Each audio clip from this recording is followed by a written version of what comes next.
Ladies and gentlemen, Ilia Topuria has now successfully defeated 3 elite fighters in a row.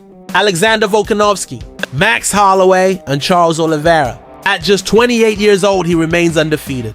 Today, he is officially ranked as the UFC's #1 pound-for-pound fighter, overtaking Islam Makhachev for the top spot. In the past, the UFC has showcased fighters who possess the aura and charisma reminiscent of Conor McGregor. However, I believe Topuria, through his extraordinary confidence, represents the best version of that McGregor archetype when we look at potential contenders in both the lightweight and welterweight divisions, even considering Topuria's bold claim that he believes he can defeat Tom Aspinall. It's clear that his self-belief operates on a different level. Some of the names in the lightweight division who could face Topuria next include Arman Tsarukyan, Paddy Pimblett, and Justin Gaethje, all of whom appeared at UFC 317. Let's break them down one by one.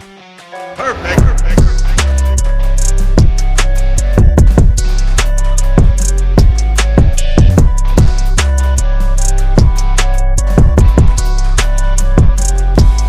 Justin Gaethje vs Topuria, a less relevant matchup. If Topuria were to face Justin Gaethje, I honestly believe it would be a wasted title fight. Gaethje has only one recent win, and that was against someone he had already beaten before. He was also brutally defeated by Max Holloway, who Topuria just dominated. There's no real rivalry, no urgency, and no compelling reason why Gaethje deserves a title shot against Topuria. Based on Gaethje's recent performances and his brawling style, I think there's a strong possibility he'd be knocked out in the first round. Therefore, he should not be a serious consideration at this time. Paddy Pimblett, commercial potential, but unrealistic. The rivalry between Topuria and Pimblett has existed since 2022 and remains one of the most talked about in the UFC. They crossed paths at UFC 317, and from a commercial perspective, a fight between them could generate massive pay-per-view numbers. However, from a technical standpoint, Pimblett is unlikely to trade strikes with Topuria. He would most likely attempt to take the fight to the ground, but that's far easier said than done. Given Topuria's striking and positional control, I believe Pimblett would likely be knocked out as well. Arman Tsarukyan, the most worthy challenger. Arman Tsarukyan might be the toughest test for Topuria in the lightweight division. He recently defeated Oliveira using dominant wrestling. Arman is one of the best wrestlers at 155 and is not one-dimensional. He has solid striking and even knocked down Beneil Dariush. However, Topuria possesses superior BJJ, sharper striking, and a strong championship aura. Arman struggled against Joaquim Silva, a fighter well below Topuria's level. Therefore, I believe Topuria would most likely win via unanimous decision. What threats remain in the lightweight division? Looking at the lightweight division as a whole, Oliveira and Holloway have already been defeated. Dustin Poirier is likely nearing retirement. Names like Dan Hooker, Mateusz Gamrot, and Benoit Saint-Denis have yet to prove themselves fully. Some are touting Mauricio Ruffi as a rising threat, but he's still too early in his career to be considered a true challenge, especially since he was previously beaten by Jalen Turner. In other words, I currently see no serious threat to Topuria at 195 pounds. Topuria's ambition to conquer the welterweight division.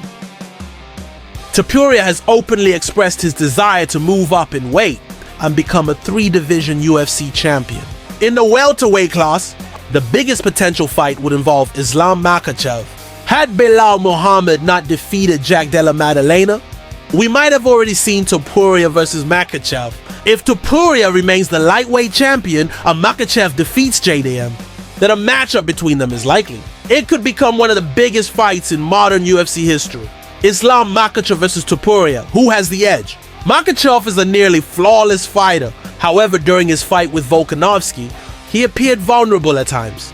Even Dustin Poirier was able to mount some serious offense. In my view, Topuria's style is better suited than both Volkanovski and Poirier to challenge Makhachev.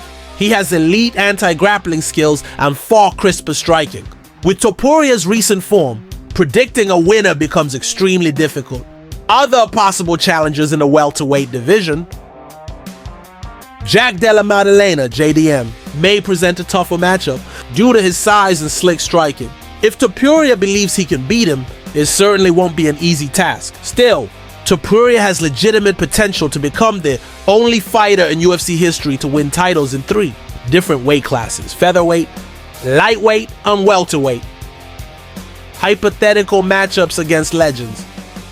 1. Jose Aldo. Aldo is a legend, but I believe Topuria could beat even prime Aldo. 2. Conor McGregor. McGregor is a phenomenal striker, but he struggled against wrestlers like Chad Mendes and Khabib. Topuria is more well-rounded. I predict Topuria would defeat McGregor. 3. Khabib Nurmagomedov. Topuria was once dropped by Oliveira, and Khabib is the greatest grappler in UFC history. I still give the edge to Khabib. But if anyone could match him, it's Topuria. Will Topuria retire undefeated? Topuria has stated that he does not plan to stay in the UFC for long. He aims to retire at age 30. Just like Khabib, if this is true, he may only have 2 or 3 fights left. Should he retire undefeated and capture titles in 3 divisions, he could go down as the greatest MMA fighter of all time. He has already defeated multiple elite opponents without any filler fights or weak matchups, unlike many past champions. Ilia Topuria is an unstoppable force in the UFC. As of now, there is no fighter at featherweight or lightweight who appears capable of beating him. He is on a path that could very well make him not just a legend, but perhaps the greatest MMA fighter to ever compete.